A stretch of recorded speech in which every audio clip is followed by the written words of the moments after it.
Good morning students. आज हम लोग बीएड सेकेंड ईयर के अंतर्गत जो हमारा सब्जेक्ट है गणित शिक्षण, उसमें हम पढ़ेंगे गणित शिक्षण में चित्र।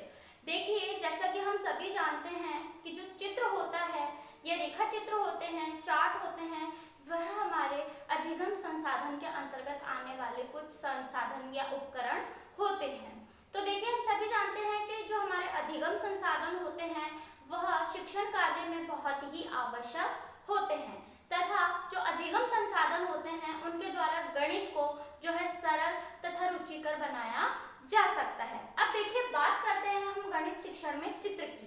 तो देखिए, जो चित्र होता है, रेखा चित्र होता है या चार्ट होता है, वह गणित की कक्षाओं में चित्रों की जो होती है आवश्यकता बहुत ही पड़ती है। आपने भी देखा होगा कि गणित विषय के अंतर्गत विद्यार्थियों को छोटे क्लासों से ही पढ़ाने के लिए जो है चित्रों की सहायता ली जाती है। चित्रों की सहायता से जो है विद्यार्थियों को गिनती का ज्ञान कराया जा सकता है, जोड़ना सिखाया जा सकता है, घटाना सिखाया जा सकता है। तो हम कह सकते हैं कि चित्रों के द्वारा गणित की मूलभूत जो संक्रियाएं होती है उनको आसानी से तथा सरल तरीके से जो है छात्रों को समझाया जा सकता है। उदाहरण के लिए, जैसे आपने देखा होगा कि छोटी कक्षा में जो है शिक्षक इस प्रकार से जो है कुछ चित्र ब्लैक बोर्ड पे बना करके विद्यार्थियों को बोलते हैं कि आपको बताना है ये कितने हैं, या फिर कह देता है कि इसको अगर मैंने हटा दिया तो अब कितने हैं। तो इस प्रकार से जो है चित्रों की सहायता से जो है विद्यार्थियों को गणित शिक्षण आसान तरीके से तथा रुचिकर तरीके से करवाया जा सकता है। इसी के अलावा हम कह सकते हैं कि जो चित्र होते हैं वह छात्रों को जो है अपनी ओर आकर्षित भी करते हैं। अर्थात आपने देखा होगा कि जब विद्यार्थियों को हम गणित विषय को एक अंक गणित या उस क्वेश्चनों को सॉल्व करके करवाते हैं तो वह उसमें उतनी रुचि नहीं दिखाते हैं जितना हम विद्यार्थियों को चित्र या अन्य किसी माध्यम से सिखाते हैं। इसी के साथ में जो चित्र होते हैं वह विषय वस्तु को यथार्थता यानी कि प्रत्यक्ष जो रूप होता है वह भी प्रदान करते हैं। तो देखिए, जब हमने चित्र के बारे में पढ़ा तो हमें बहुत सारी जो है बातें देखने को मिली, जिसमें सबसे पहला पॉइंट हमारा आता है कि चित्र जो होता है या फिर गणित की कक्षाओं में चित्रों की बहुत आवश्यकता होती है। गणित की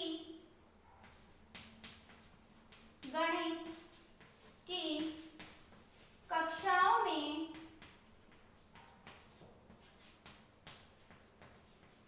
चित्र की आवश्यकता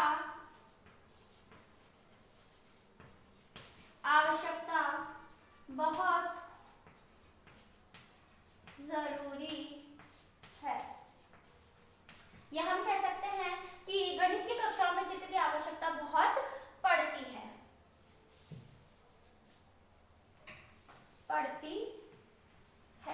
क्योंकि इसके माध्यम से हम क्या होता है कि विद्यार्थियों को जो है गणित का ज्ञान आसानी से दे सकते हैं। इसलिए दूसरा पॉइंट हमारा निकल के आता है कि छात्रों को गिनती का ज्ञान कराने, छात्रों को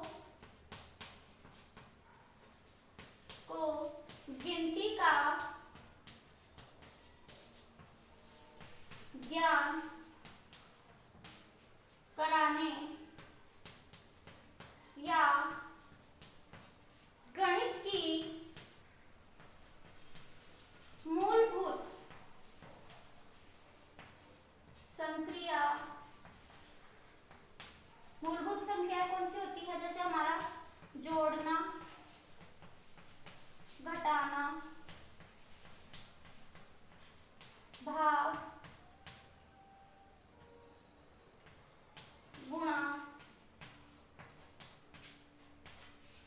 गुणा संक्रिया को आसान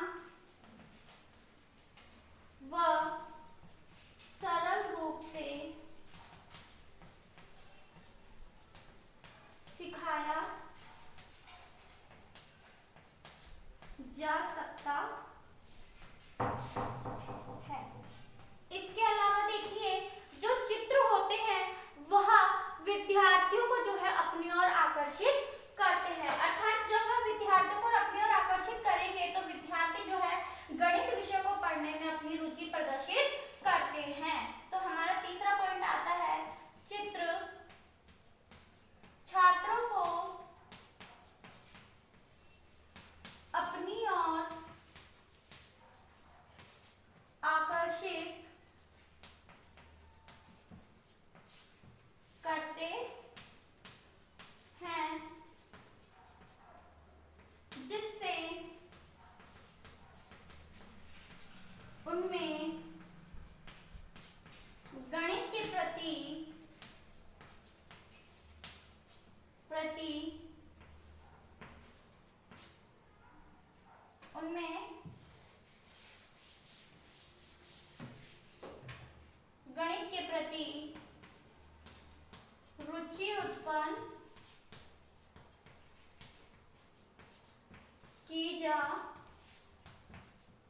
सकती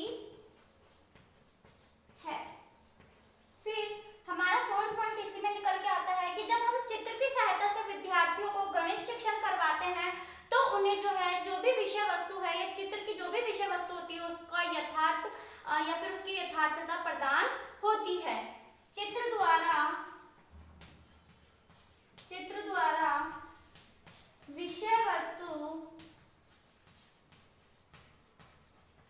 का यथार्थ ज्ञान प्राप्त होना। अब देखिए जो चित्र होता है वह बहुत ही आवश्यक होता है हमारे गणित विषय के अंतर्गत।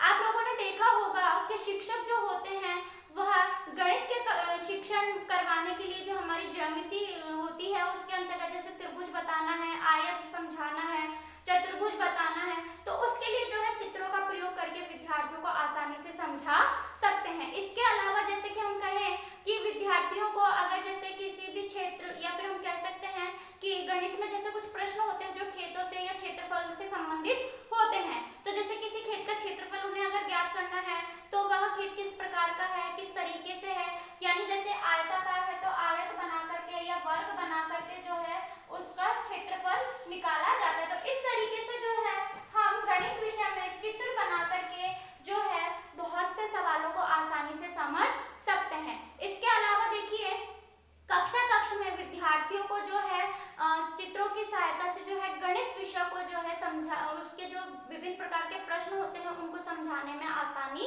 होती है। उदाहरण के लिए जैसे कि आपको विद्यार्थी को त्रिभुज पढ़ाना है, अब त्रिभुज का अगर आपको क्षेत्रफल ज्ञात कराना है तो सबसे पहले हमें विद्यार्थियों को त्रिभुज की आकृति बताएंगे कि त्रिभुज के अंतर्गत इस प्रकार से हमने त्रिभुज बनाया, अब इसकी प्रत्येक भुजा ये है और ये है, तो हमें कौन सा सूत्र लगा करके इसका क्षेत्रफल निकालना है। इसके अलावा हम इस प्रकार से विद्यार्थी को समकोण त्रिभुज भी बता सकते हैं। यानी कि गणित विषय के विभिन्न प्रकार के ज्यामितीय आकारों को समझाने के लिए हम चित्रों का प्रयोग करके विद्यार्थियों को उस ज्यामितीय आकारों को आसानी से समझा सकते हैं। तो यह था हमारा चित्र का, कह सकते हैं कि गणित में अगर हम चित्रों का प्रयोग नहीं करें तो विद्यार्थियों को जो है उचित प्रकार का ज्ञान देना असंभव माना जा सकता है। तो देखिए गणित विषय में भी जो है चित्र अपनी एक महत्वपूर्ण या फिर अपना एक महत्व रखते हैं, क्योंकि ज्यामिति हमारी जो होती है वह विद्यार्थियों को जो है चित्र की सहायता से ही आसानी से समझाई जा सकती है। किस प्रकार से जो है क्षेत्रफल ज्ञात किया जाता है आयत का, किस प्रकार से क्षेत्रफल निकाला जाता है आयत का, गोले वृत्त किस प्रकार से ज्ञात किया जाता है, वृत्त की परिधि किस प्रकार से निकाली जाती है, तो यह सभी हम जो होता है यह हम विद्यार्थियों को चित्र की सहायता से समझा सकते हैं। अब आते हैं हमारे गणित में चित्र के लाभ कि गणित के चित्र में क्या क्या लाभ आते हैं। पहला आता है विषय वस्तु को रोचक बनाना, विषय वस्तु को रोचक बनाना। अब देखिए बात की जाए विषय वस्तु की गणित के अंतर्गत, तो जब विद्यार्थियों को कोई भी विषय वस्तु दिखाई जाती है चित्र के माध्यम से उस विषय वस्तु को रोचक बनाया जा सकता है। इससे क्या होता है कि विद्यार्थी जब उसमें अपनी रुचि दिखाएंगे तो उसे पढ़ने में अधिक ध्यान देंगे। फिर हमारा दूसरा पॉइंट आता है अर्जित चित्र की सहायता से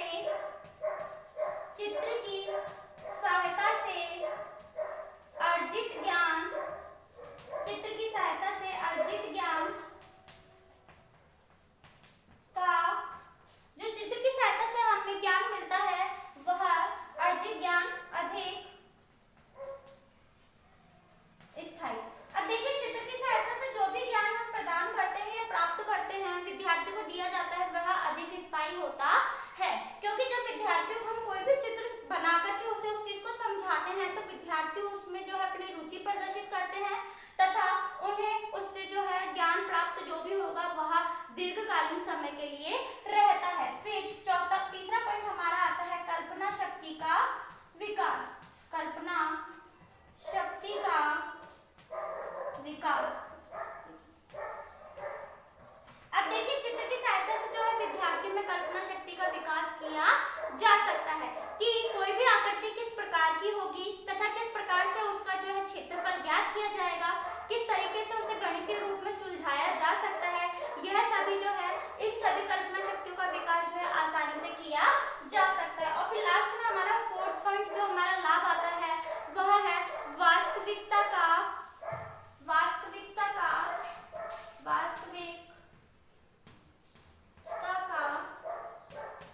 ज्ञान।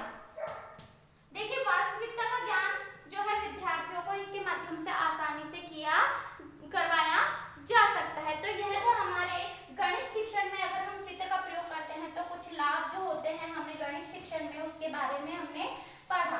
तो आज का आपका जो होमवर्क है, वो इसी से रिलेटेड है। आपका होमवर्क है गणित शिक्षण में